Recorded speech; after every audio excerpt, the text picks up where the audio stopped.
नमस्कार दोस्तों, as knowledge point में आपका स्वागत है। आज हम आपके लिए लेके आए हैं एक बहुत ही महत्वपूर्ण टॉपिक। भारत नेपाल सीमा विवाद होता जा रहा गहरा। भारत तथा नेपाल के बीच सीमा विवाद काफ़ी गहरा होता जा रहा है।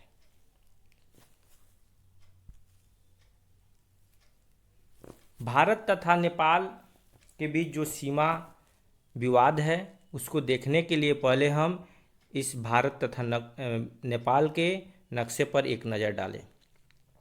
भारत के उत्तराखंड, उत्तर प्रदेश, बिहार, पश्चिम बंगाल तथा सिक्किम राज्य नेपाल के साथ सीमा बनाते हैं और विवादित स्थान लिम्पियाधुरा, काला पानी और लिपू लेक उत्तराखंड से सटे नेपाल के सीमा पर है।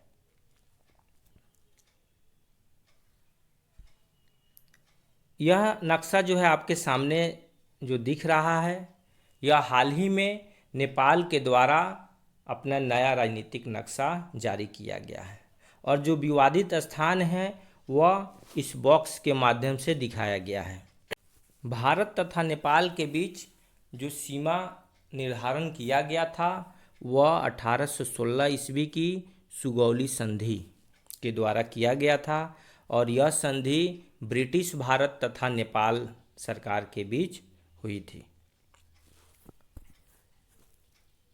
भारत तथा नेपाल के बीच सीमा विवाद इतना गहरा होते जा रहा है, इसका एक प्रमुख कारण जो है वह नेपाल पर चीन का बढ़ता प्रभाव भी है।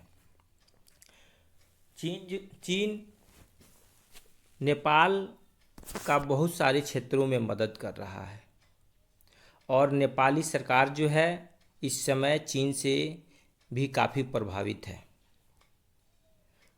लेकिन प्राचीन काल से ही भारत तथा नेपाल के बीच बहुत ही मधुर संबंध रहे हैं। रामायण काल से ही अगर देखा जाए तो रामायण काल के बहुत सारे क्षेत्र जो है वह नेपाल में भी देखने को मिलता था। उसके बाद भारत तथा नेपाल की खुली सीमा नीति जो है यह भी देखने को मिलता है कि भारत और नेपाल के बीच कितनी अच्छी संबंध रही होगी कि भारत तथा नेपाल के बीच जो है खुली सीमा नीति बनाया गया है। भारत से नेपाल और नेपाल से भारत आने जाने के लिए किसी भी प्रकार के पासपोर्ट या वीज़ा की आवश्यकता नहीं होती है।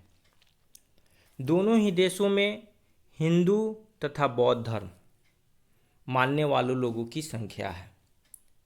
बौद्ध धर्म की स्थापना भारत में हुई थी और बौद्ध धर्म के संस्थापक महात्मा बुद्ध जो है वह नेपाल के थे। उनका जन्म स्थान नेपाल में है। इसके अलावा भारत नेपाल का हमेशा से सहयोग करता आया है। भारत नेपाल के लिए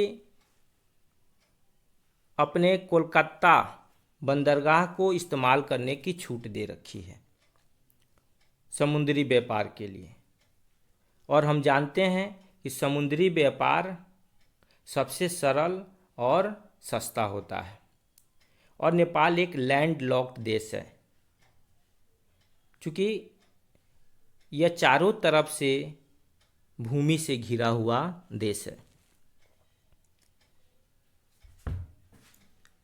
और भारत नेपाल की बुनियादी ढांचा के निर्माण के लिए हमेशा से वित्तीय सहायता भी करता आया है। इसके अलावा भारत के गोरखा रेजिमेंट में नेपाल के पहाड़ी इलाकों से नेपाली युवाओं की बहाली हमेशा से होती आ रही है।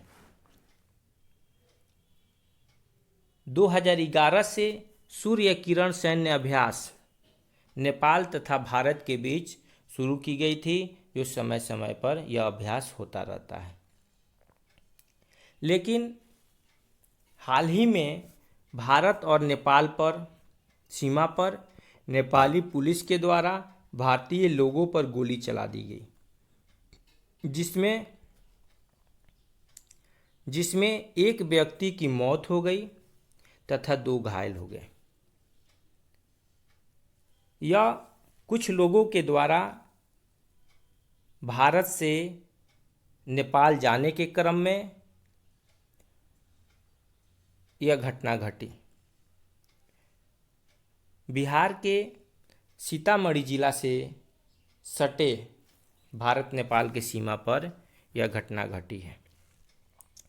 कुछ लोग अपने रिश्तेदार के यहाँ नेपाल जा रहे थे, लेकिन कोविड-19 के कारण भारत तथा नेपाल की सीमा पूरी तरह सील है और ये लोग नेपाल जाना चाहते थे। ऐसे में नेपाली पुलिस के द्वारा उन्हें रोका गया, लेकिन वे लोग नहीं रुके और इस कारण नेपाली पुलिस के द्वारा उन पर गोली चला दी गई। लेकिन नेपाली पुलिस अगर सूझबूझ से काम लेती, अन्य विकल्पों की सहारा लेती, तो यह घटना नहीं घटती। कल नेपाली संसद के द्वारा नया नक्शा पारित कर दिया गया है तथा एक बिल पारित किया गया है और इस बिल में स्पष्ट रूप से कहा गया है कि भारत द्वारा पकड़ा गया नेपाली भूमि को कैसे वापस लिया जाए। तो दोस्तों, यहाँ हम लोग देख रहे हैं कि भारत तथा नेपाल के बीच सीमा विवाद जो है कितना गहरा होते जा रहा है और साथ ही साथ अन्य संबंध भी बिगड़ते जा रहे हैं। दोस्तों, अगर यह वीडियो अच्छा लगा हो तो मेरे चैनल को सब्सक्राइब कीजिए, लाइक कीजिए तथा शेयर कीजिए। साथ ही साथ कमेंट करना न भूलें। धन्यवाद।